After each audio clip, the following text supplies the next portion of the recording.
மப்பும் மந்தாரமும். மழை அப்படின்றது நம்ம எல்லாருக்குமே ரொம்பவே பிடிச்சமான ஒரு விஷயங்க. வானத்தை பார்த்தே மப்பும் மந்தாரமுமா இருக்கு, மழை வரப்போகுது அப்படின்னு பெரியவங்க சொல்லி கேள்விப்பட்டிருக்கோம். அது என்ன மப்பும் மந்தாரமும்? அதனுடைய உண்மையான பொருள் என்னன்னா மைப்பு. மைப்பு அப்படின்றது தான் திரிஞ்சு மப்பு அப்படின்னு ஆயிடுச்சு.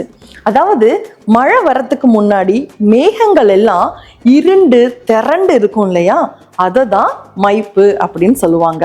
ஒரு குளிர்ந்த காற்று வீசுது இல்லையா, அதை தான் மந்தாரம் அப்படின்னு சொல்லுவாங்க.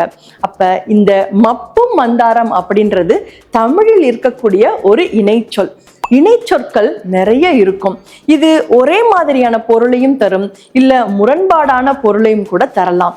ஒரு உதாரணத்துக்கு அல்லும் பகலும், சீரும் சிறப்பும், கிழக்கும் மேற்கும், இதன் போன்ற சுவாரஸ்யமான தகவல்களுக்கு தமிழ் மயத்தோடு இணைந்திருங்கள்.